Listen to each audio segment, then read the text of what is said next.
It is the only city in the world to be located on 3 continents. So you're standing in one place, but in a way you're standing between worlds. The aromas, they just pull you in by hand.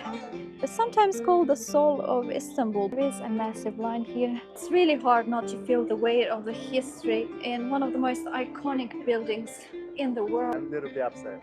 Yeah, I know why you're upset. This is a classic when you come to Istanbul. Street vendors carrying them throughout the city hasn't really changed all that much. A very controversial decision that the most expensive entrance ticket we have ever bought anywhere, from a rubbish heap to becoming one of the most famous diamonds in the world. But in reality, it was an entire constitution and it was very strict here. This is Turkish food. Okay, so how many friends can you make then in Istanbul? Social connection is such a big part of daily life here. You're gonna start crying This now. is paradise. Good morning, everyone, here from Istanbul, Turkey. We are so excited to be here. This is not our first time in Turkey. We were here 12 years ago, believe it or not, for our honeymoon. But we've only been to the Riviera, so the south of Turkey. We have never been to Istanbul, but this charming city has been on our bucket list for years. So to get here, we had to take 2 flights. The first one was 3 hours from Colombo to Mumbai. We then had a 6-hour layover in Mumbai and then another 6-hour flight to Istanbul. So yeah, a very long and difficult journey, very exhausting, but we're finally here. It was a big jump. But I'll just show you the accommodation tour we did when we arrived. Okay, so we've got a double bed over here. They've also provided us with some towels, and I can even see some slippers over here. Small bedside table. Then we have a large wardrobe over here. There's even a kettle for us to make some tea and coffee. A TV, an air conditioner, and then this is the bathroom. Okay, so yep. Yeah, it looks fairly clean. And then we also have a balcony, so this is the cherry on top of the cake, I would say. It's only a small balcony, but check out the view. We have a beautiful church right in front of us and the street below. How cool is that? You can see a small fruit shop over there. Locals going about their day. You can see it's nice and sunny today. Yeah, I think it's perfect, and the value for money at this accommodation is just unbeatable in Istanbul. So this room ended up costing us $30 per night, but we're very happy with it. We haven't had any problems, and it's also very conveniently located. It's pretty much within walking distance to all the major attractions of the city. So we have a lot planned for today, a lot of things to see. Istanbul is a very complex city, so we hope we can cover everything today we have planned. So it's still early morning here in Istanbul, only about 8 a.m. But as you can probably notice or hear, a lot going on. So quite a few people in the streets, a lot of cars. So for years, I could only imagine what it would feel like to finally be here in Istanbul. I was sure I would fall in love with it right away, and I did. But what surprised me is just how familiar and home-like it would feel, almost as if I've known the city all along. Now, Istanbul is home to about 15 million people. It is the largest city in Turkey, and it's actually larger than many entire countries, believe it or not.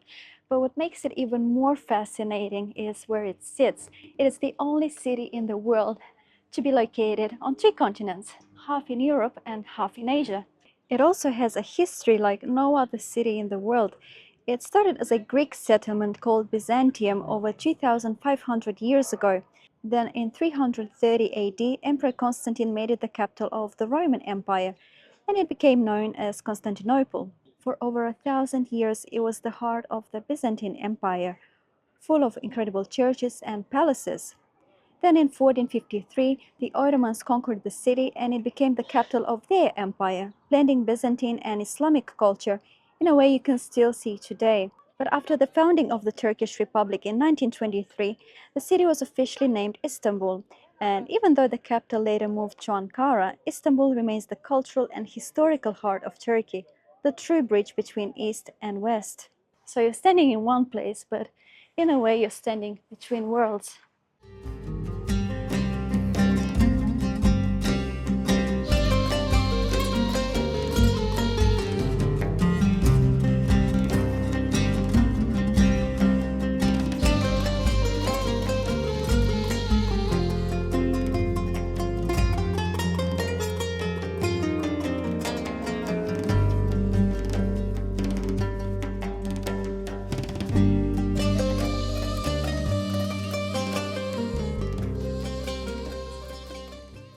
It does feel busy, but not overwhelming.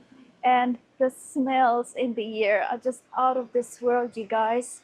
You can feel the freshly baked simit bagels, the roasted chestnuts, and a sweet scent drifting through the air from all the little bakeries all around here.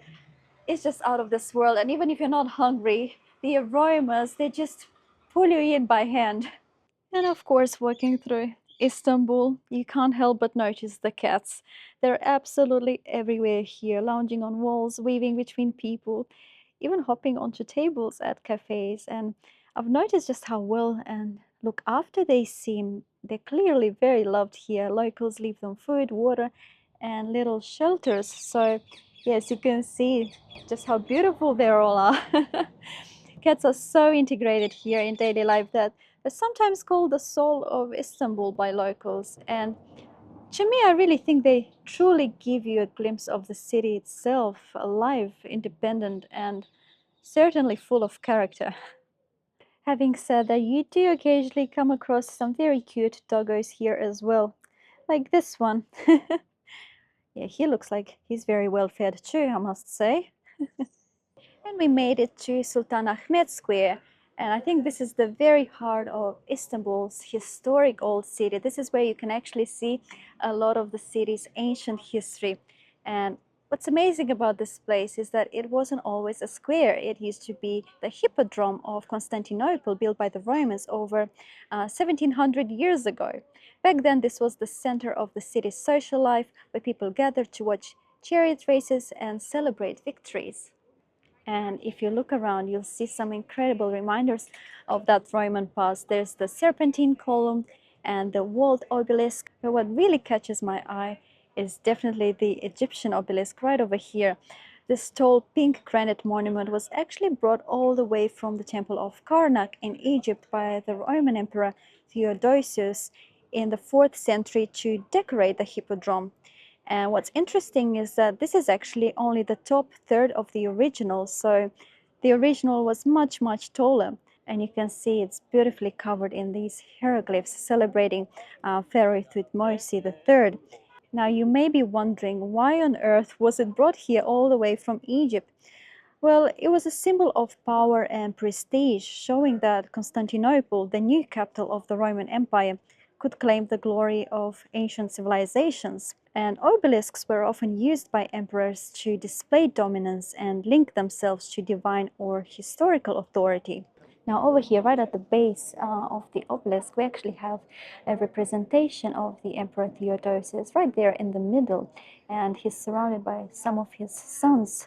So yeah, the detail is just extraordinary. And when you think just how old they are, yeah, it just blows my mind.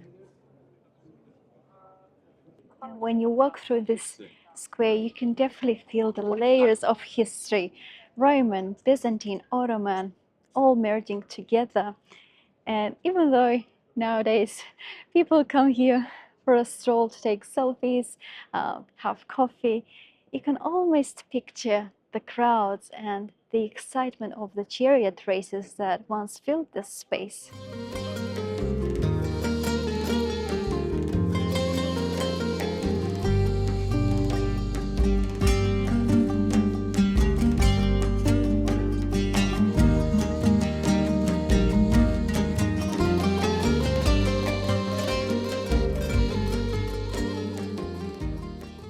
Now, right next to the square, we have the Blue Mosque over here, and across the Blue Mosque, we have the famous Hagia Sophia Mosque.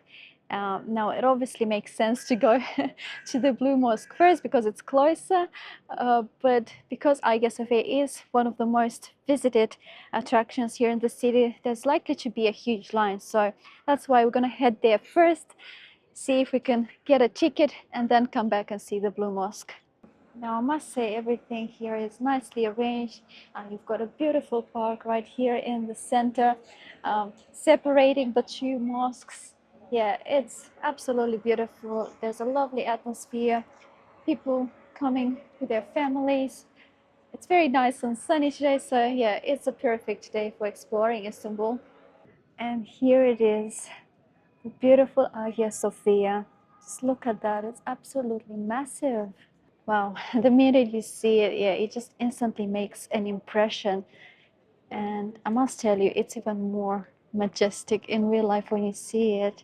Yeah, a lot bigger, a lot more imposing than what I had imagined. Okay, so just as I had suspected, there is a massive line here to get a ticket. I hope it moves fast. A lot of people. A lot, yes. It's huge. Oh, I wow. think you can say 1 hour. Oh, no. Yes, there was a skip the line ticket, but it was double the price. It was, I think, 50 euros. Um, so yeah, obviously that's a bit too expensive for us. We wanted to go with the ordinary ticket, which is only 25 euros. So yeah, apparently this used to be free actually. They only recently introduced the fees, so yeah, a bit pricey, I must say. But yeah, as you can see, the line is humongous. Okay, so it wasn't too bad. We only waited for about 10 minutes to get the tickets. So the line does move fairly quickly. But apparently you can't enter the actual mosque anymore. So you can't enter the praying area at all, only the balcony. Okay, so this is the entrance to the visiting area. You can already see just how old, beautiful these walls are. And we come across cats even here inside Hagia Sophia. This is the security. Yeah, oh yes, this is the security, I see.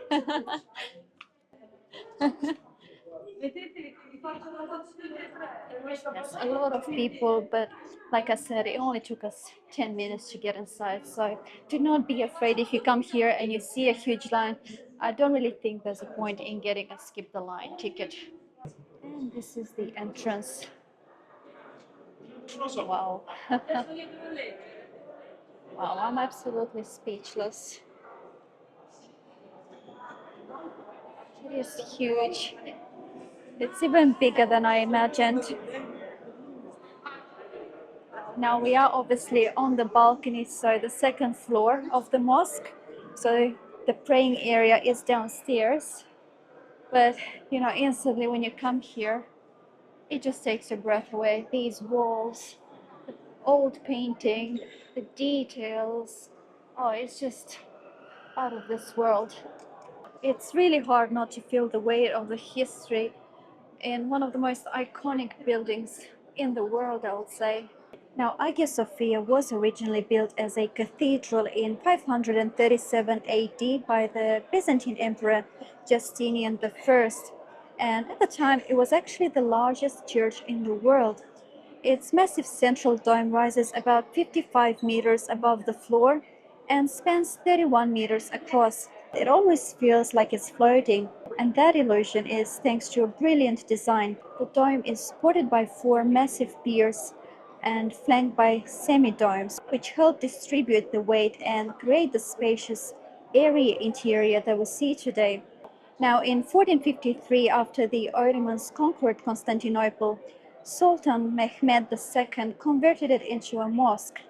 Minarets were added around the building for the call to prayer, and Islamic calligraphy was painted on the walls. For almost 500 years, it served as a mosque, showcasing a unique fusion of Byzantine and Ottoman architecture. Then in 1935, it became a museum, opening its doors to visitors worldwide. And then in 2020, it was reconverted into a mosque once again. Now, what's really amazing and fascinating is that you can still see the golden mosaics of emperors and saints alongside the elegant Arabic script.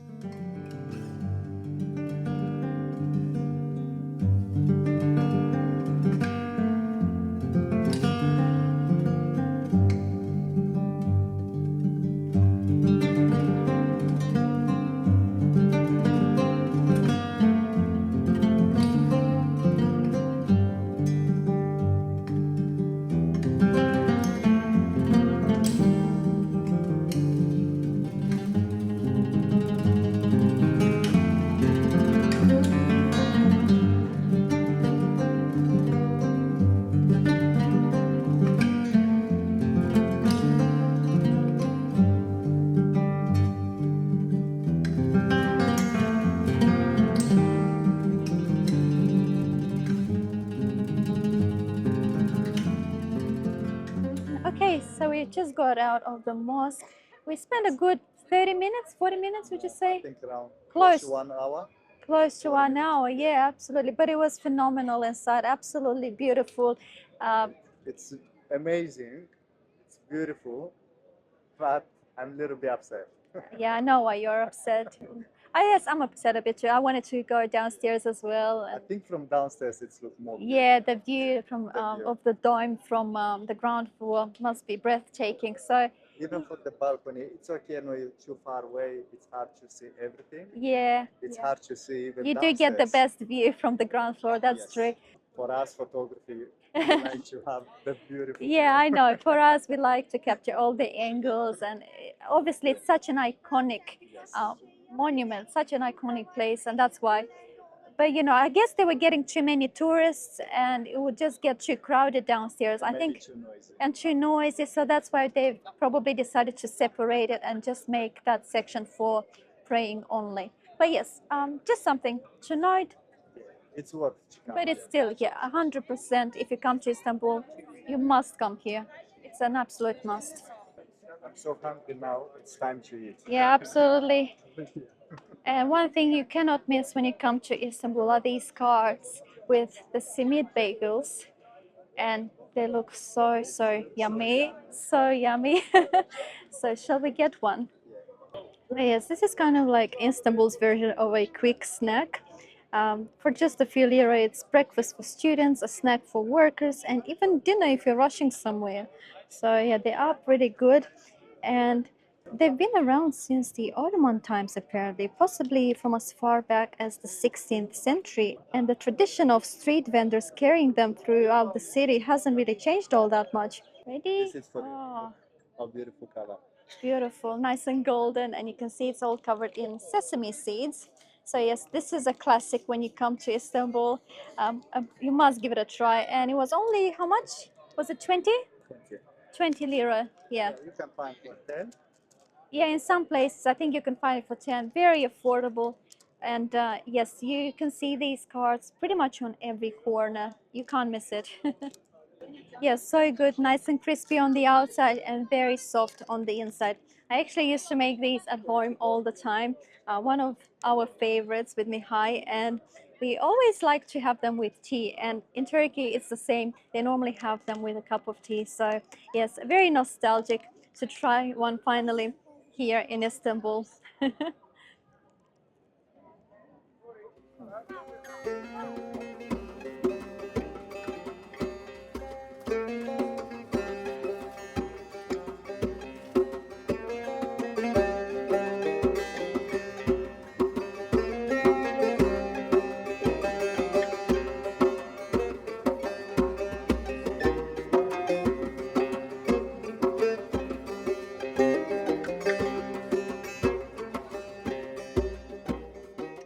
And as I mentioned earlier, right across from Hagia Sophia, we have the Blue Mosque. So we're heading there now.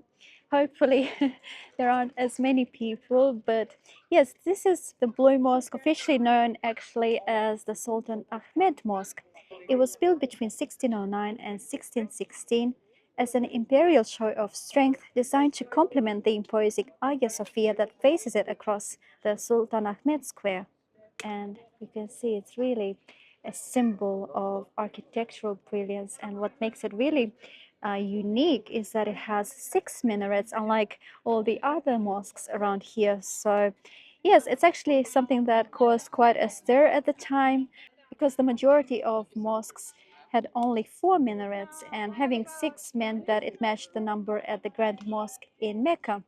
A very controversial decision that some saw as audacious. Now, the controversy was eventually resolved by adding a 7th minaret to the mosque in Mecca, and that's what allowed Istanbul's mosque to keep its 6 while maintaining respect for the holy site. Now, from what I can see, 2 of the minarets are currently under construction. This is the courtyard.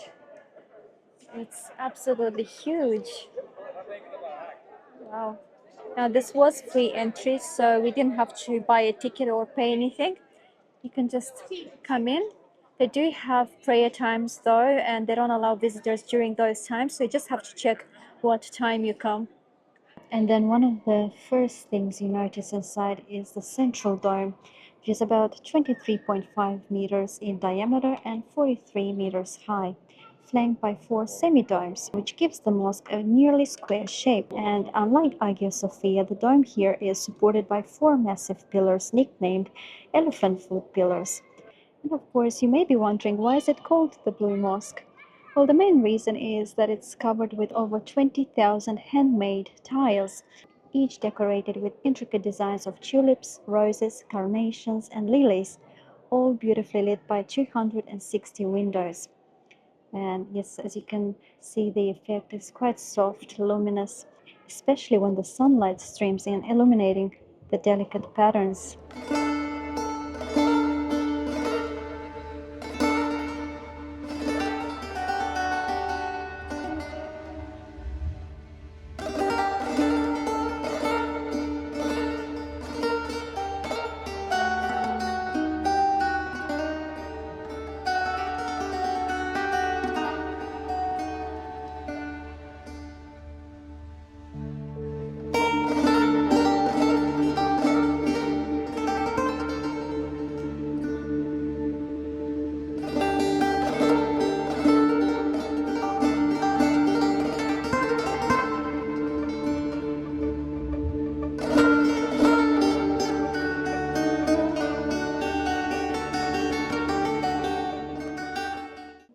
All right, so we made our way to Topkapi Palace Museum, and Mihai's just gone to get our tickets.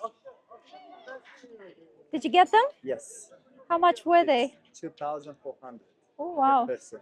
2,400 liras. So that's about, what, 70 euros? Yes. Wow, that's Something like probably the most expensive entrance ticket we have ever bought anywhere. Wow. It's not cheap. No. Even all day in Istanbul, it's not cheap. Yeah, we noticed the entrance fees are quite pricey here. So yeah, hopefully it's worth it. Always. A lot of people here, so probably better to come early in the morning. But if you go to Hagia Sophia and the Blue Mosque first, obviously that's going to take some time, so there's nothing you can do about it. But we didn't have to wait long to get the tickets or anything like that, so that's good. But yes, this is definitely like stepping inside the world of the Ottoman sultans. The palace was built in 1460, just a few years after Mehmed II conquered Constantinople in 1453. And it served as the main residence of the sultans for over 400 years, until about the mid 19th century. So, yes, quite a long time. Now, the palace is enormous and is made up of several courtyards, each with a different purpose, from official receptions to private family life. Now, one of the things that makes Topkapi Palace so incredible is everything that it contains. And walking through the museum today, you'll find all sorts of jewels, clothing, weapons, and various other objects that belonged to the sultans themselves.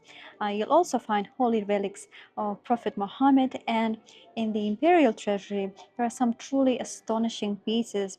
One of the really special ones is the Spoonmaker's diamond, one of the world's largest diamonds. In fact, I think it's the 4th largest in the world at 86 carats. It's one of the most famous treasures here at Topkapi, And its story is almost like a little legend. They say that back in 1669, a poor man found a sparkling stone in a rubbish heap here in Istanbul. And thinking it was just a pretty stone, he bartered it to a spoon maker for 3 wooden spoons. The spoonmaker, realizing it had value, sold it to a jeweler for 10 silver coins. And then eventually the story reached Sultan Mehmed IV, who ordered the stone be brought to the palace and took possession of it himself. Whether he paid for it or not is still a mystery, but what's certain is that this little stone went from a rubbish heap to becoming one of the most famous diamonds in the world. And then they also have the Topkapi dagger covered with emeralds. And you can see every piece shows the craftsmanship and wealth of the empire. Yes, I can definitely say there's a lot of luxury and opulence here.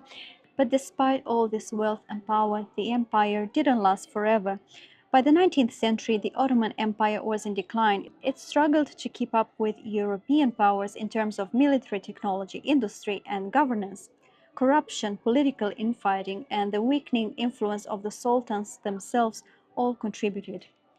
The palace, once the center of command and luxury, became a symbol of that fading power. And eventually, after World War I, the empire dissolved completely. وسقيهما الدار والآخرة ولا تنس نصيبك.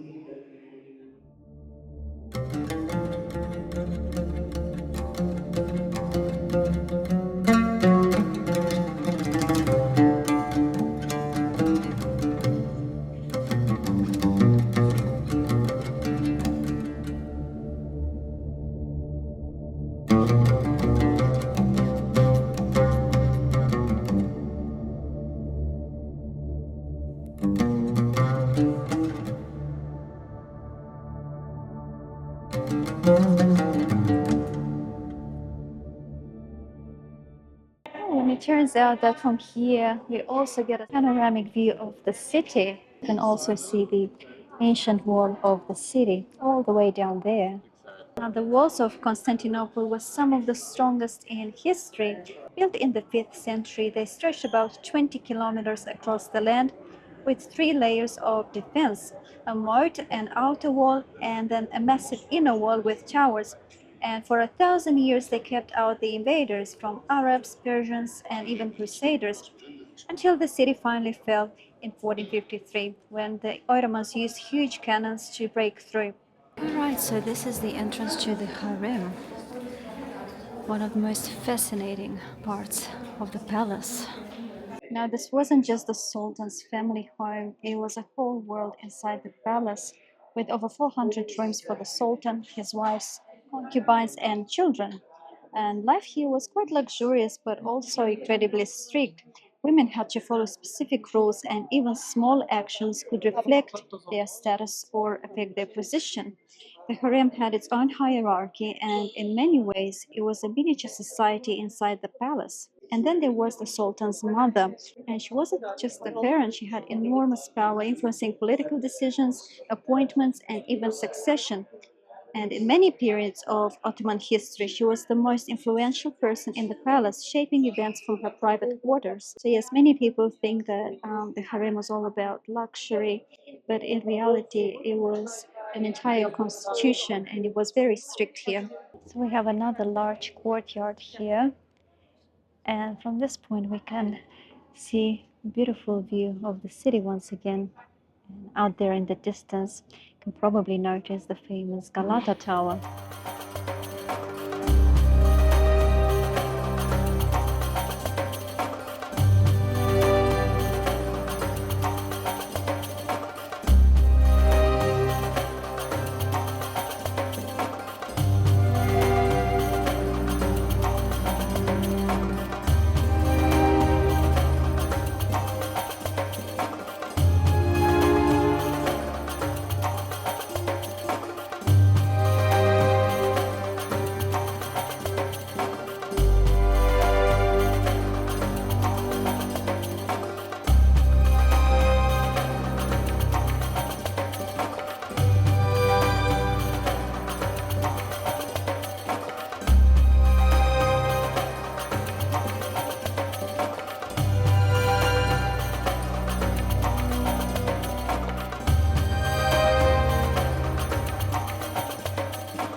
Alright guys, so we just made it out of the palace. We spent a good 3 hours here, if not longer, but you could easily spend the whole day. There is so much to see here.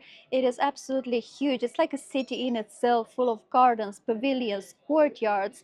They used to have music schools here, kitchens, and even a hospital. So yeah, just to give you an idea of how big and luxurious it was. So definitely an experience. The tile work, the details were so intricate, so yeah, absolutely beautiful. I just have no words. And the views over the Bosphorus, breathtaking. Yeah, it's definitely an experience. If you come here in Istanbul, I would highly recommend it, even though yes, it is a bit pricey, but it's one of those must-do experiences, I think. And what made it really special for us is that we found a little piece of our own history here. I don't know how many of you know, but Mihai and I are both from Moldova, and we found a sword here that belonged to the King of Moldova. So yeah, we had a moment of pride here. It was quite special to see it, but yes, overall we really enjoyed it, but we are exhausted. You are on your feet all day if you come to Istanbul. Our feet are burning. We did so much walking and we still have a lot to do. So, yes, a very special place. Definitely highly recommend you come. Guys, I'm so tired now. I like to go home and sleep. Yeah, we are exhausted. Did you like it though? Yes, it's nice. It was nice. It's worth the money. But you do need a whole day, Yeah, don't you? you need all day Yeah. because I would have liked to stay longer, really. yeah, I think 5 hours, 5 to 6 hours. Yeah, if you come here, plan for about five Five to to six five. hours to see everything a bit more thoroughly. Yeah, you can enjoy more Yeah, I think when so you too. have time. All right, guys, so we had to make a quick stop at our accommodation. Mihai forgot some camera batteries at home, and we decided to have something to eat as well. We came across this restaurant just here nearby, looked more like a local restaurant. So we're quite hungry. We were on our feet all day long since early morning. We're absolutely exhausted. So we've ordered our meals. In fact, they've already brought some food out. We have some pickles over here, a salad and a sauce, and our black teas have also arrived. So we're currently waiting for our main meals to arrive as well. Okay, so our meals have arrived. I went for some chicken shish with bulgur. They've also brought out a little salad here with onion, roasted tomato, and a roasted pepper. It also come with pita bread at the bottom, but they've also brought out extra pita bread as well. So yeah, typically here in restaurants, you'll always get some bread on the side, apart from salad. Yes, I've already mentioned those. And we also went for some cheese sticks as an appetizer. So they've just arrived as well with another salad and a sauce. And Mihai went for, was it lamb? You went for lamb kebab, didn't you? Yeah, with bulgur. So everything's the same, it's just the lamb that's different. So yeah, looks delicious. Nice portion size as well. Fairly big. So let's give it a try. Yeah, it's really nice. You can really feel that charcoal taste, classic. But yeah, the meat is nice and juicy, very soft as well. I'll try the bulgur.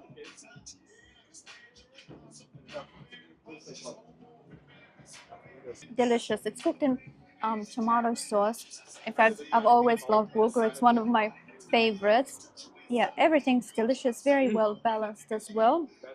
And of course, it's no secret that Turkish cuisine is among the best in the world. In fact, it is one of our favorites. So every time you come in a restaurant here in Turkey, you do expect to receive a pretty delicious meal. It's no surprise at all that it is so delicious. And I'll try the cheese sticks. I should have started with them actually, but I was a bit impatient. Yes, nice and crispy texture on the outside and very creamy on the inside. Pretty good. I like them. So creamy, very, very crispy. Yeah, the outside texture. I love the texture.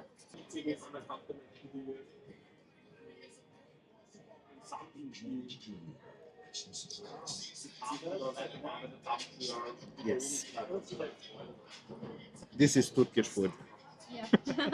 Classic, right? Classic, it's very classic. Classic. Tomato and meat, salad, the best. Yeah. like I said, there's no surprise anymore. Yes. You know it's gonna be good when you come to Turkey. Very nice. Alright, so those meals were absolutely delicious. They brought out some complimentary baklava for us and black tea. So yes, be interesting to finally try baklava here in Turkey. I mean, they are known for baklava, so see.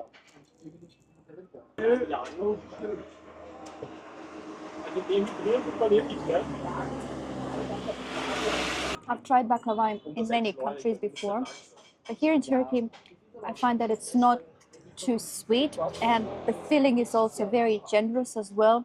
You get that real pistachio flavor, and that's what I love. The pastry is also nice and thin, it's got lots of layers.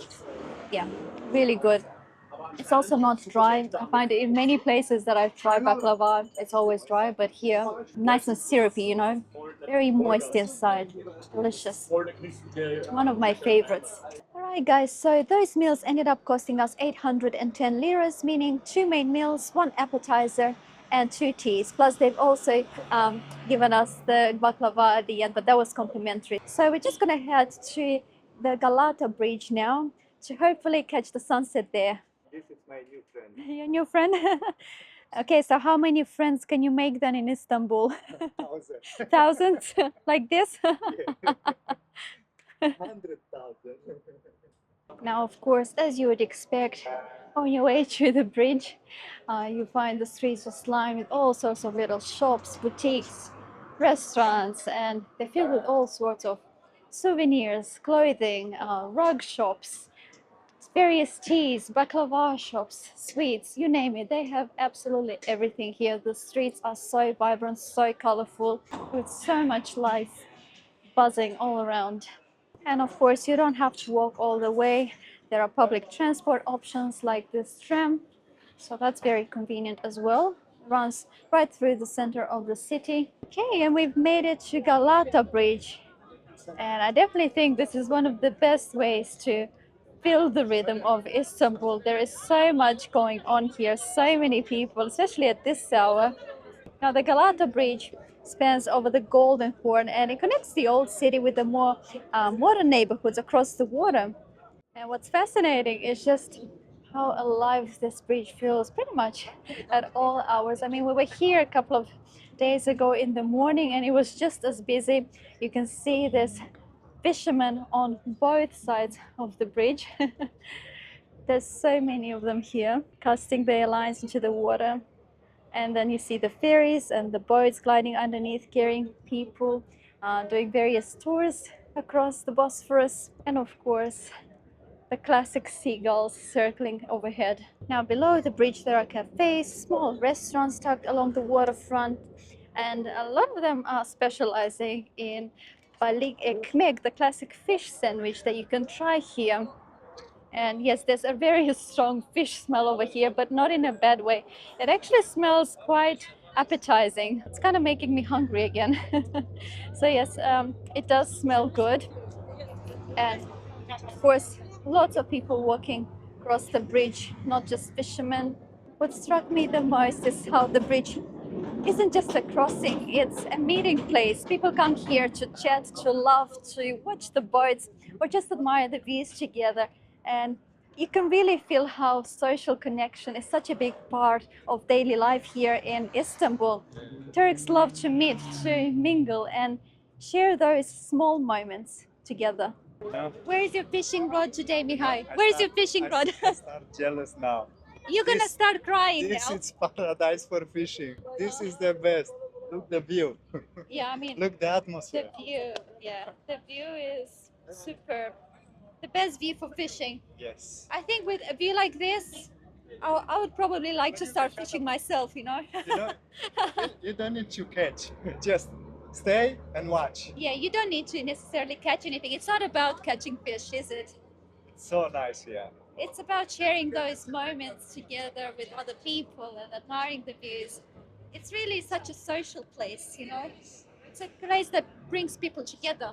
Yes. But yes, the view is undeniably the most beautiful from this angle on the bridge. You see all the mosques, the beautiful architecture of the buildings, the ferries, and now that we're getting this soft golden light, yeah, it's even more magical. Yiğidim yiğit olmasın ayağa Yanık türkülere vurmayın beni Tutuşur hislerim dizlerim sonra Eğer bir yıldız kendi halinde tutuşur dizlerim sonra Eğer bir yıldız kendi halinde